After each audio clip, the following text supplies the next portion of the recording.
जायति जय जय मातृभाषे जायति हिंदी व्याकरण।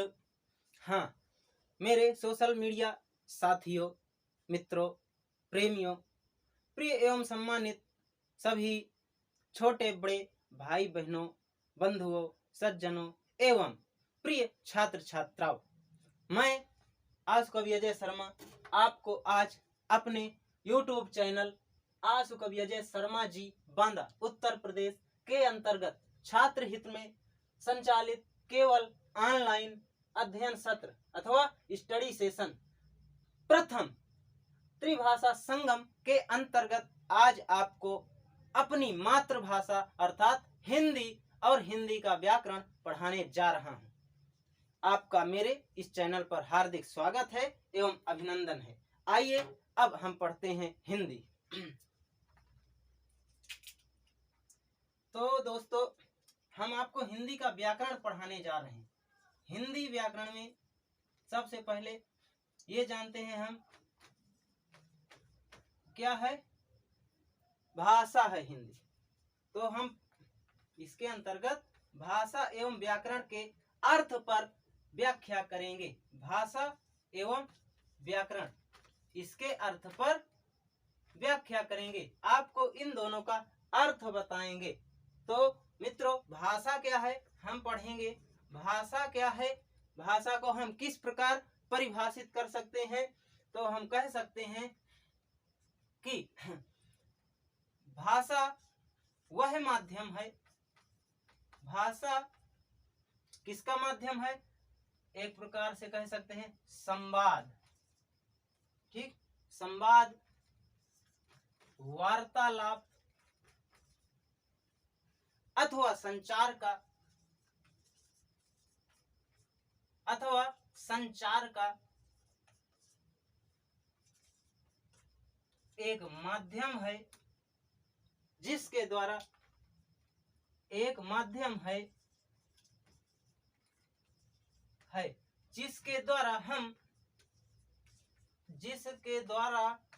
हम अपने भाव, विचार, अनुभव तथा ज्ञान का परस्पर आदान प्रदान करते हैं। परस्पर आदान प्रदान करते हैं। इस प्रकार हम सरल शब्दों में भाषा को परिभाषित करते हुए कह सकते हैं कि भाषा संवाद, वार्तालाप अथवा संचार का एक माध्यम है, जिसके द्वारा हम अपने भाव, विचार, अनुभव तथा ज्ञान का परस्पर आदान प्रदान करते हैं। अर्थात भाषा हमारे बातचीत करने का, संवाद कहते हैं कम से कम दो लोगों के मध्य होने वाले वार्तालाप को। तो हम जब कम से कम दो लोग होंगे तभी तो बात करेंगे ना, तो वो संवाद हुआ। और जब दो से ज्यादा संख्या बढ़ गई बात करने वालों की, बतियाने वालों की, तब उसे हम क्या कहते हैं, वार्तालाप या बातचीत कहते हैं। तो अब हम भीड़ में शामिल हैं तो वो वार्तालाप कहलाएगा, बातचीत ही है दोनों। और संचार का भी मतलब है यहाँ से, यानी एक स्थान से दूसरे स्थान पर किसी भी संदेश को प्रेषित करना। तो संदेशों को प्रेषित करने के लिए इस शब्द का, संचार का प्रयोग किया जाता है। तो किसी न किसी भाषा के माध्यम से, वो भाषा भले ही हमारी किसी भी रूप में क्यों ना हो, तो हम उसका प्रयोग करते हैं। तो यही काम संचार कहलाता है। तो इस प्रकार हम कह सकते हैं यह हमारी स्वयं की स्वरचित परिभाषा है, किसी किताब से हमने नकल या कॉपी नहीं किया है। इसे आप आशु कवि अजय शर्मा के अनुसार कह सकते हैं कि भाषा संवाद, वार्तालाप अथवा संचार का एक माध्यम है, जिसके द्वारा हम अपने भाव, विचार, अनुभव तथा ज्ञान का परस्पर आदान प्रदान करते हैं। तो मित्रों, ये रही भाषा। भाषा का अर्थ आप जान गए होंगे अच्छे से, ऐसा मुझे विश्वास है। अब हम आगे पढ़ते हैं इस अपने चैप्टर के अंतर्गत, इस अपने अध्याय के अंतर्गत भाषा के साथ साथ एक जुड़ा हुआ शब्द है। हाँ तो दोस्तों, अब हम भाषा के प्रकार अथवा स्वरूप के बारे में अध्ययन करेंगे। देखते हैं कि भाषा को कितने स्वरूपों में या भाषा को कितने प्रकारों में हम विभाजित कर सकते हैं। तो मित्रों, मूल रूप से भाषा को हम दो भागों में विभक्त कर सकते हैं। वो दोनों भाग कौन कौन से हैं, यानी वो दोनों भाषाएं कौन कौन सी हैं, इनके दोनों स्वरूप कौन कौन से हैं, जानते हैं। पहला स्वरूप है, भाषा का पहला स्वरूप है अव्यक्त भाषा। अव्यक्त भाषा और दूसरा स्वरूप है व्यक्त भाषा। मित्रों, आइए इनके अर्थ पर हम चर्चा करते हैं, इनके बारे में थोड़ा विस्तार से आपको बताते हैं। अव्यक्त मूल रूप से शब्द है व्यक्त, और व्यक्त में अ नामक उपसर्ग जुड़ जाने से बन गया है अव्यक्त, जिसमें अ उपसर्ग जुड़ा है। आ का अर्थ होता है नहीं, और व्यक्त, व्यक्त का मतलब है प्रकट, स्पष्ट, अर्थात ऐसी भाषा जो प्रकट न हो, स्पष्ट न हो।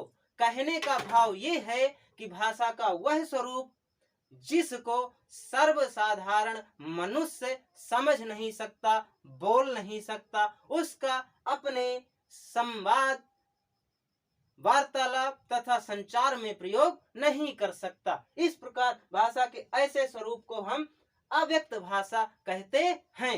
अर्थात ये किसकी भाषा हो गई? उदाहरण स्वरूप हम कह सकते हैं कि यह पशुओं एवं पक्षियों की भाषा होती है, जिनकी भाषा हम नहीं समझते, नहीं जानते। सही बात है दोस्तों। हम अगर उदाहरण और ज्यादा विस्तार पूर्वक देकर आपको समझाएं तो आपको और स्पष्ट हो जाएगा। मान लो कुत्ते बोलते हैं, तो कुत्ते क्या बोलते हैं? शुरू से लेकर अंत तक की अपनी भाषा में केवल भौं भौं बोलते हैं, लेकिन उस भौं भौं में उनका पूरा संवाद, पूरा वार्तालाप क्या हो जाता है? प्रकट हो जाता है। और जिसे कौन समझते हैं? एक कुत्ते की भाषा दूसरा कुत्ता ही समझता है, पर उस भौं भौं के माध्यम से वो क्या कह डालते हैं एक दूसरे को, हम और आप कतई नहीं समझ पाते। इसलिए वो हमारे लिए क्या है? समझ से परे भाषा हो गई, सर्वसाधारण की समझ से परे है। तो ऐसी ही भाषा जो मनुष्य की समझ से परे हो, अर्थात पशुओं और पक्षियों की भाषा को हम क्या कहते हैं? अव्यक्त भाषा कहते हैं। बिल्ली भी म्याऊं म्याऊं बोलती है, और उसके म्याऊं म्याऊं में ही उसका शुरू से लेके अंत तक का पूरा वार्तालाप, पूरा संवाद निहित होता है। लेकिन उस म्याऊं म्याऊं का अर्थ हम नहीं जानते कि वो आपस में म्याऊं म्याऊं करके कौन सी गुप्त बात कर लेती हैं, कैसी योजना बना लेती हैं, इसको हम नहीं समझ सकते। तो दोस्तों, इस प्रकार ये अव्यक्त भाषा रही, जिसका भाव हम नहीं समझते, जो सर्वसाधारण की परे से है। अब दोस्तों आते हैं अव्यक्त के बाद व्यक्त भाषा की तरफ। व्यक्त भाषा किसे कहते हैं, इस पर अर्थ विश्लेषण कर दें हम। अब व्यक्त का मतलब आप समझ ही गए होंगे जब यहाँ इतना बता डाला। तो व्यक्त का मतलब जो स्पष्ट हो, प्रकट हो, अर्थात ऐसी भाषा जिसको सर्वसाधारण मनुष्य समझ सके, अपने वार्तालाप में, संवाद में और संचार में प्रयोग कर सके। तो भाषा का वह स्वरूप जो सर्वसाधारण की समझ में आ जाए, मनुष्यों की, साधारण मनुष्यों की समझ के अंदर हो, ऐसी भाषा क्या कहलाती है? व्यक्त भाषा कहलाती है। इसके अंतर्गत मनुष्यों की भाषा आएगी। अब अगर उदाहरण दे दें, हम हिंदी बोलते हैं, हिंदी पढ़ने जा रहे हैं, मान लीजिए हम इंग्लैंड चले गए, वहां का व्यक्ति इंग्लिश के अलावा दूसरी भाषा नहीं जानता, लेकिन जब वो संपर्क में रहेंगे और हिंदी भाषियों के साथ रहेंगे, धीरे धीरे जब एक लंबे अरसे तक वो उनके साथ घुल मिल जाएंगे, तब वो भी हिंदी स्वतः सीख जाएंगे, और हम हिंदी भाषी आपस में क्या वार्तालाप करते हैं वो समझने लगेंगे और स्वयं बोलने भी लगें। लेकिन हम कुत्तों बिल्लियों के साथ चाहे जिंदगी गुजार दें, शेर गीदड़ के साथ चाहे जिंदगी गुजार दें, हम उनकी भाषा का अर्थ कभी नहीं समझ सकते। इस प्रकार बड़ा सा आसान तरीका है जो मैंने आपको बताया इनको समझने का। हाँ तो दोस्तों, ये मनुष्यों की भाषा है। हम भी चले जाएं इंग्लैंड में तो हमें फर्राटेदार की इंग्लिश आने लग सकती है, भले हम पहले से इंग्लिश क्यों न जानते हों। पर वहां जब इंग्लिश भाषियों के संपर्क में रहेंगे, उनके मध्य रहेंगे और फिर सीखेंगे, तब हम उनकी इंग्लिश का अर्थ समझने लगेंगे और हम स्वयं अपने वार्तालाप में, संवाद में इंग्लिश का प्रयोग करने लगेंगे, क्योंकि हम सीख जाएंगे। क्योंकि वो भी मनुष्य हैं, अंग्रेज भी मनुष्य हैं, और वो सिखा के गए ना हमें, तब तो हम सीख गए। आज हम अंग्रेजी भी तो पढ़ते हैं। तो इसलिए यानी एक दूसरे की हम भाषाएं जिनको मनुष्य इस्तेमाल करता है अपने संवाद में, वार्तालाप में, संचार में, उन सबको हम सीख सकते हैं, भले हम पहले से जानते हो या ना, पर हम सीख सकते हैं। तो ऐसी सभी भाषाएं कहलाएंगी क्या? व्यक्त भाषा। यानी मनुष्यों की भाषा को व्यक्त भाषा कहते हैं, अर्थात जो भाषा का जो स्वरूप सर्वसाधारण मनुष्य की समझ में आ जाए उसे हम व्यक्त भाषा कहते हैं। तो मित्रों, अब देखते हैं हम इसी तरह पक्षियों, इधर अव्यक्त भाषा का दूसरा उदाहरण है पशुओं के अलावा पक्षियों की भाषा। लेकिन मैं एक उदाहरण बताना चाहूंगा, और वह उदाहरण है हमारी रामायण कथा का। रामायण कथा के अंतर्गत गोस्वामी तुलसीदास जी लिखते हैं, जब सीता जी का अपहरण हो गया था, फिर लौट करके राम लक्ष्मण आते हैं और अपनी उस पर्णकुटी में नहीं पाते सीता को, तब वो वन में भटकते हैं। पूछते हैं, क्या पूछते हैं? हे खग मृगो हे मधुकर श्रेणी, तुम देखिया सीता मृग नयनी। अर्थात हे खग मृग, हे मधुकर श्रेणी, तुम देखिए सीता मृग नयनी। अर्थात हे खग, खग माने होता है पक्षी, हे पक्षियों। हे मृग, मृग माने हिरण, अर्थात हिरण एक प्रकार के पशु होते हैं, यानी पशु का उदाहरण है। उन्होंने पक्षियों से भी पूछा और हिरण जैसे पशु से भी पूछा। और मधुकर श्रेणी, मधुकर का मतलब होता है, मधुकर पर्यायवाची है भंवरा की, श्रेणी माने उनकी श्रेणी से, उनके समुदाय से, उनके समूह से। और मधुकरों की यानी भंवरों के समूह से पूछा कि हे भंवरों के समूह, पशु पक्षियों, हिरणों, क्या आपने मृग नयनी सीता को देखा है? अर्थात जिसकी नयने, जिसकी आंखें किसके समान है?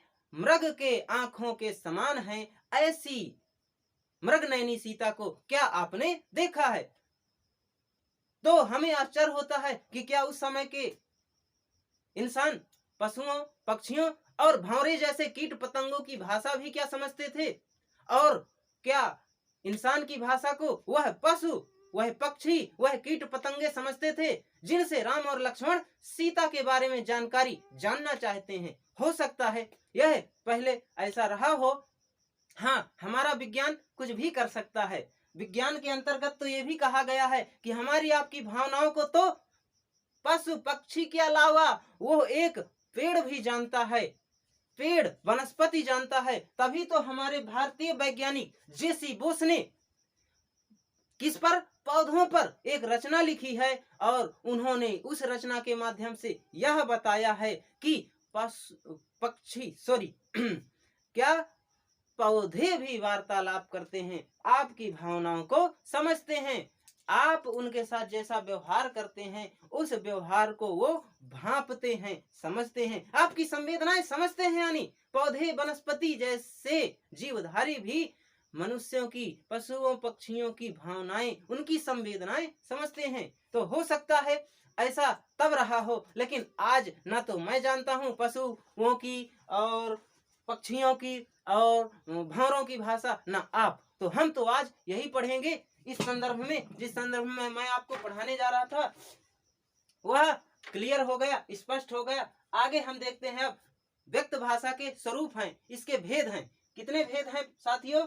व्यक्त भाषा को मुख्य रूप से हम 3 भाषाओं में बांट सकते हैं, विभक्त कर सकते हैं। वो कौन है 3 भाषाएं? यानी व्यक्त भाषा के 3 प्रकार कौन है? देखते हैं।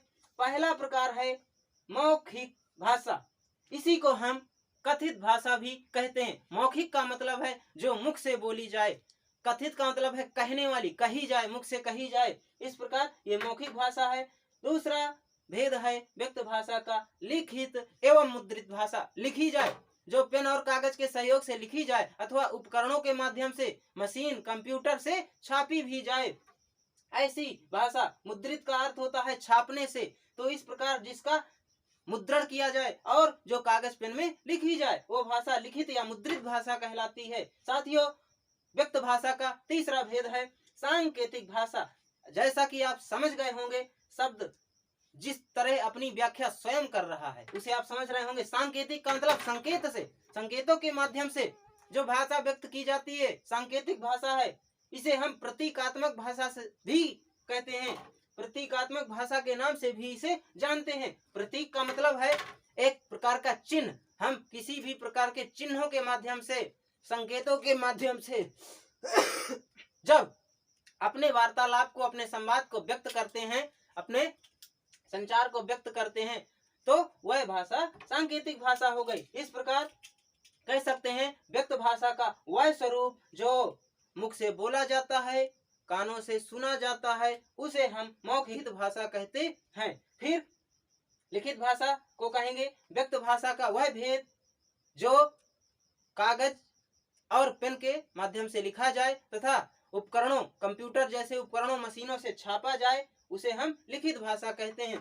तथा सांकेतिक भाषा का अर्थ होता है व्यक्त भाषा का वह स्वरूप जिसको हम शरीर के अंग प्रत्यंगों के माध्यम से, जैसे हाथ, भौं, पैर और तमाम इशारों से, दूसरे प्रतीकों के माध्यम से, इनका प्रतीकों का, संकेतों का सहारा लेकर के व्यक्त करते हैं, तब उसे हम सांकेतिक या प्रतीकात्मक भाषा कहते हैं। इस प्रकार आपके ये भाषा के इतने भेद हमने आज आपको विस्तार से बता डाला। दोस्तों, सांकेतिक भाषा का एक उदाहरण मैं और देना चाहूंगा, सुन लीजिए। कहते हैं हाँ, बिहारी लाल जी का एक दोहा है, आप सब जानते होंगे, सुने होंगे। भरे भवन ही करत हैं नैनन सौ सौ बात। बस केवल इतनी ही लाइन में ये सांकेतिक भाषा साबित हो जाती है। भरे भवन ही करत हैं नैनन सौ सौ बात। नैनों से भरे भवन में, यानी भरी सभा में, भवन में, सभा भवन है, उस सभा भवन में इतने लोग बैठे हैं, इतने लोग बैठे हैं कि पूरा भवन भरा हुआ है भीड़ से। और उस भीड़ में भी दो लोग, खासकर जिनके ऊपर लिखा है बिहारी लाल जी ने, वो दो लोग हैं प्रेमी और प्रेमिका। यानी एक दूसरे से केवल आंखों और आंखों के माध्यम से, इशारा के माध्यम से बात कर लेते हैं और सभा में कोई तीसरा नहीं जान पाता। भरे भवन ही करत हैं नैनन सौ सौ बात। तो यहाँ कौन सी भाषा लागू हो गई? यानी सांकेतिक भाषा। उन्होंने नैनों नैनों के इशारे से अपनी पूरी बात कर ली, पूरा वार्तालाप कर लिया और लोग देखते ही रहे, कोई समझ ही न सके कि प्रेमी और प्रेमिका की आपस में आंखों आंखों के माध्यम से क्या बात हो गई। वाह, कितना गजब का उदाहरण है। अब लगता है समझ गए होंगे। दूसरा उदाहरण और बता सकता हूं मैं। जैसे चौराहों में आपका सैनिक खड़ा रहता है, चौराहों में सैनिक खड़ा रहता है, वो आपको जैसे लाल बत्ती जल जाती है तो रुकने के लिए हाथ देता है, आप रुक जाते हैं, अपनी बाइक रोक देते हैं। इसी प्रकार जब हरी बत्ती जल जाती है आप समझ जाते हैं, सैनिक नहीं भी रहता कहीं कहीं तो चौराहों में वो जो ट्रैफिक लाइट लगी होती, आप उनके बत्तियों के रंग का अर्थ समझते हैं। हरी बत्ती जल गई, आप अपनी गाड़ी ड्राइव करने लगते हैं, चल देते हैं, यानी आप समझ जाते हैं। पीली बत्ती जल जाती है, आप रुकने के लिए तैयार हो जाते हैं, इंतजार करते हैं अगली बत्ती जलने का। इस प्रकार यहाँ भी सांकेतिक भाषा का प्रयोग होता है। उस ट्रैफिक लाइट में अथवा जो ट्रैफिक पुलिस होती है उसके संकेत इसी भाषा के संकेत कहलाते हैं। आप तमाम ऐसे अपने घरों में ही ऐसे शुभ संकेत बनाए रहते हैं, जैसे मैंने ही बनाया है अपने YouTube चैनल का। ये तो मेरा होलोग्राम है। मैं ऐसे ओम बनाता हूँ, कहीं भी पढ़ाता हूँ तो पहले क्लास में पढ़ाने जाता हूँ तो ऐसे ओम बनाता हूँ, और ये मेरा होलोग्राम है। इसे मैं अपने होलोग्राम के रूप में सेलेक्ट करूंगा, अपने चैनल का होलोग्राम बनाऊंगा इसे। इसको अभी मैं डिजाइन कर रहा हूँ, इस पर अभी कार्य कर रहा हूँ। तो ये एक प्रकार का सांकेतिक भाषा ही है। इस